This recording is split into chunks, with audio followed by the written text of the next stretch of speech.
आज 12 जून 2025 का दिन भारतीय विमानन के इतिहास में एक काले दिन के तौर पर दर्ज हो गया है। आज दोपहर के भोजन के समय जब अहमदाबाद शहर अपनी रोजमर्रा की जिंदगी में व्यस्त था, तब एक ऐसी अनहोनी हुई जिसने पूरे देश को हिलाकर रख दिया। एयर इंडिया का बोइंग 787 ड्रीमलाइनर विमान, जिसकी उड़ान संख्या AI 171 थी, अहमदाबाद के सरदार वल्लभ भाई पटेल अंतर्राष्ट्रीय हवाई अड्डे से लंदन के गैटविक हवाई अड्डे के लिए रवाना हुआ था। यह एक लंबी और आरामदायक यात्रा की शुरुआत होनी थी, लेकिन यह सफर एक भयानक अंत में बदल गया। विमान ने जैसे ही आसमान को छूने की कोशिश की, कुछ ऐसा हुआ जिसकी किसी ने कल्पना भी नहीं की होगी। यह विमान, जो अपने गंतव्य की ओर उड़ने के लिए तैयार था, उड़ान भरने के महज 30 सेकंड के अंदर ही बेकाबू हो गया। देखते ही देखते यह विशालकाय विमान अहमदाबाद के ही एक घनी आबादी वाले इलाके मेघानी नगर के धारपुर क्षेत्र में स्थित एक डॉक्टरों के हॉस्टल की इमारत पर जा गिरा। एक पल में जश्न का माहौल मातम में तब्दील हो गया। विमान में कुल 242 लोग सवार थे, जिनमें 217 वयस्क यात्री, 11 बच्चे और 2 नन्हे शिशु शामिल थे। इन यात्रियों की जिंदगियों के साथ साथ चालक दल के सदस्यों के सपने भी उस आग के गोले में समा गए। यह हादसा न सिर्फ विमान में सवार लोगों के लिए, बल्कि जमीन पर मौजूद उन लोगों के लिए भी एक कयामत बनकर आया जो उस वक्त उस इमारत में या उसके आसपास थे। विमान में सवार यात्री अलग अलग देशों के नागरिक थे, जो अपने सपनों और मकसदों के साथ इस यात्रा पर निकले थे। इनमें सबसे ज्यादा 169 यात्री भारतीय नागरिक थे, जो शायद अपने परिवार से मिलने या काम के सिलसिले में लंदन जा रहे थे। इनके अलावा 53 ब्रिटिश नागरिक, 7 पुर्तगाली और एक कनाडाई नागरिक भी इस दुर्भाग्यपूर्ण उड़ान का हिस्सा थे। इस हादसे की सबसे दुखद खबरों में से एक यह भी थी कि गुजरात के पूर्व मुख्यमंत्री श्री विजय रूपाणी जी भी इसी विमान में यात्रा कर रहे थे और इस हादसे में उनका भी निधन हो गया। इस खबर ने पूरे राजनीतिक गलियारे में शोक की लहर दौड़ दी और हादसे की गंभीरता को और भी बढ़ा दिया। यह हादसा उस वक्त हुआ जब किसी ने सोचा भी नहीं था। उड़ान भरने के तुरंत बाद यह दुर्घटना कई गंभीर सवाल खड़े करती है। क्या विमान में कोई तकनीकी खराबी थी? क्या उड़ान भरने का इन सवालों के जवाब तो जांच के बाद मिलेंगे, लेकिन इस हादसे में सीधे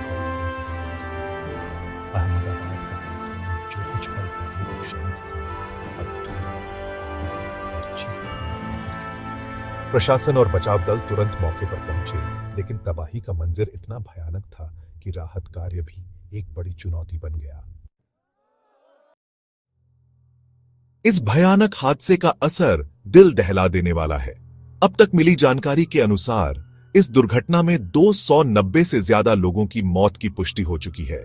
यह आंकड़ा सिर्फ विमान में सवार यात्रियों का नहीं है, बल्कि इसमें वे लोग भी शामिल हैं जो जमीन पर उस हॉस्टल की इमारत में मौजूद थे जिस पर विमान गिरा। पुलिस और बचाव दलों ने मलबे से अब तक 204 शव बरामद किए हैं, लेकिन अधिकारियों का कहना है कि मृतकों की संख्या और भी बढ़ सकती है, क्योंकि अभी भी कई लोग लापता हैं। इसके अलावा 50 से ज्यादा लोग गंभीर रूप से घायल हुए हैं, जिन्हें अहमदाबाद के अलग अलग अस्पतालों में भर्ती कराया गया है, जहां डॉक्टर उनकी जान बचाने के लिए दिन रात एक किए हुए हैं। इस दिल दहला देने वाली त्रासदी के बीच एक चमत्कार भी हुआ है। विमान में सवार 242 लोगों में से सिर्फ एक शख्स जिंदा बचा है। उनका नाम रमेश विश्वकुमार है, जिनकी उम्र 40 साल है और वह विमान में सीट नंबर 11A पर बैठे थे। रमेश जी इस हादसे के एकमात्र चश्मदीद गवाह हैं, जिन्होंने मौत को बेहद करीब से देखा है। उन्होंने अस्पताल में होश आने के बाद जो बताया, वह रोंगटे खड़े कर देने वाला है। उनके मुताबिक विमान ने जैसे ही उड़ान भरी, उसके 30 सेकंड बाद ही एक बहुत जोरदार धमाके जैसी आवाज आई। इससे पहले कि कोई कुछ समझ पाता, विमान बुरी तरह हिलने लगा और नीचे गिरने लगा। सब कुछ इतनी तेजी से हुआ कि चीखने का भी मौका नहीं मिला। रमेश विश्वकुमार जी की कहानी जितनी चमत्कारी है, उतनी ही दर्दनाक भी। वह इस बात के लिए ईश्वर का शुक्र अदा कर रहे हैं कि उनकी जान बच गई, लेकिन उनकी आंखों में अपने भाई को खोने का गम साफ दिखाई दे रहा है। उनका भाई भी उसी उड़ान में उनके साथ यात्रा कर रहा था और अब वह लापता है। रमेश जी बार बार बस यही पूछ रहे हैं, मेरा भाई कहाँ है?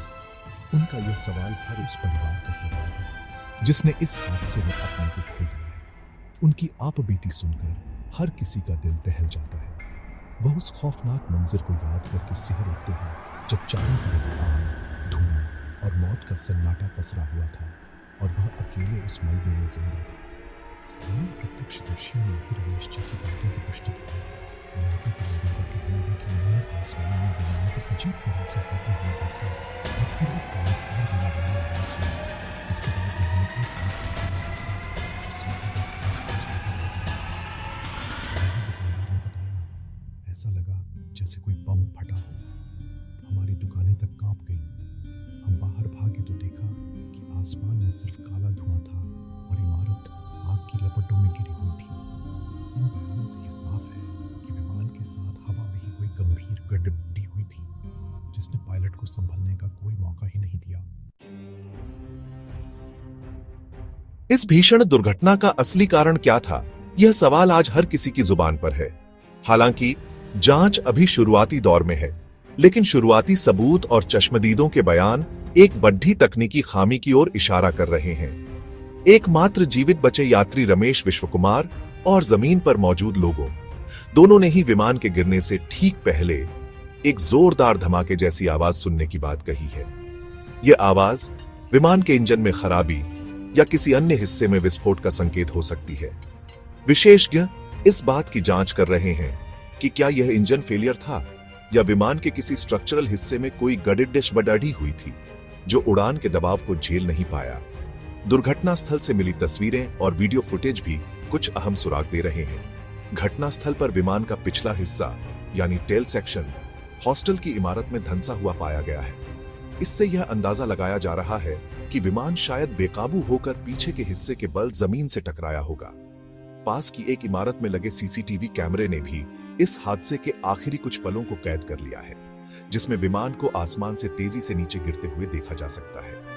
नागरिक उड्डयन महानिदेशालय और एयरक्राफ्ट एक्सीडेंट इन्वेस्टिगेशन ब्यूरो की टीमें मौके पर पहुंच चुकी हैं और उन्होंने विमान का ब्लैक बॉक्स यानी फ्लाइट डेटा रिकॉर्डर और कॉकपिट वॉइस रिकॉर्डर ढूंढने का काम शुरू कर दिया है। यह हादसा इसलिए भी ज्यादा चौंकाने वाला है क्योंकि यह बोइंग 787 ड्रीमलाइनर विमान से जुड़ी पहली घातक दुर्घटना है। ड्रीमलाइनर को दुनिया के सबसे आधुनिक और सुरक्षित विमानों में से एक माना जाता है। ऐसे में इस विमान का इस तरह से दुर्घटनाग्रस्त होना बोइंग कंपनी की साख पर भी एक बड़ा सवालिया निशान लगाता है। इस खबर के आते ही अंतरराष्ट्रीय बाजार में बोइंग के शेयरों में लगभग 4% की गिरावट देखी गई। अब जांचकर्ता इस बात का पता लगाने की कोशिश कर रहे हैं कि क्या यह उस विमान विशेष में कोई खराबी थी या फिर ड्रीमलाइनर के डिजाइन या निर्माण में ही कोई ऐसी खामी है जिस पर अब तक किसी का ध्यान नहीं गया। जांच की प्रक्रिया लंबी और जटिल हो सकती है। इसमें कई महीने या साल भी लग सकते हैं। जांच टीम विमान के हर छोटे बड़े हिस्से की जांच करेगी, पायलटों और एयर ट्रैफिक कंट्रोल के बीच हुई बातचीत को सुनेगी और विमान के रखरखाव के रिकॉर्ड को खंगालेगी। जब तक ब्लैक बॉक्स से डेटा नहीं मिल जाता, तब तक किसी भी नतीजे पर पहुंचना जल्दबाजी होगी। लेकिन यह तय है कि इस जांच के नतीजे न सिर्फ एयर इंडिया के लिए बल्कि पूरी दुनिया की विमानन इंडस्ट्री के लिए बहुत अहम होंगे। फिलहाल हर कोई बस यही प्रार्थना कर रहा है कि सच्चाई जल्द से जल्द सामने आए ताकि भविष्य में ऐसी किसी भी त्रासदी को होने से रोका जा सके। इस मुश्किल और दुखद गड्ढी में एयर इंडिया के मालिक टाटा समूह ने पीड़ितों और उनके परिवारों की मदद के लिए तुरंत आगे आने का ऐलान किया है। टाटा समूह ने एक बहुत ही जिम्मेदाराना कदम उठाते हुए घोषणा की है कि वे इस हादसे में जान गंवाने वाले हर व्यक्ति के परिवार को 1 करोड़ रुपए का मुआवजा देंगे। यह रकम भले ही किसी की जिंदगी वापस नहीं ला सकती, लेकिन यह उन परिवारों को इस मुश्किल वक्त में एक आर्थिक सहारा जरूर दे सकती है जिन्होंने अपना सब कुछ खो दिया है। यह कदम टाटा समूह की मानवीय संवेदनाओं को दर्शाता है और यह बताता है कि वे इस त्रासदी की जिम्मेदारी से पीछे नहीं हट रहे हैं। मुआवजे के अलावा टाटा समूह और एयर इंडिया ने घायलों की मदद के लिए भी कई कदम उठाए हैं। उन्होंने ऐलान किया है कि हादसे में घायल हुए सभी लोगों के इलाज का पूरा खर्च कंपनी उठाएगी, चाहे उनका इलाज किसी भी अस्पताल में हो रहा हो। इसके साथ ही जिस बीजे मेडिकल हॉस्टल की इमारत को इस हादसे में नुकसान पहुंचा है, टाटा समूह ने उसके पुनर्निर्माण में भी पूरी मदद करने का वादा किया है। यह एक सराहनीय पहल है, क्योंकि इस हादसे का असर सिर्फ यात्रियों पर ही नहीं, बल्कि उस पूरे इलाके पर पीढ़ी ढा है जहां यह विमान गिरा। एयर इंडिया ने यात्रियों के परिवारों की सहायता के लिए अहमदाबाद और लंदन में विशेष सहायता केंद्र भी स्थापित किए हैं। इस हादसे ने भारत में विमानन सुरक्षा पर एक बार फिर से गंभीर सवाल खड़े कर दिए हैं।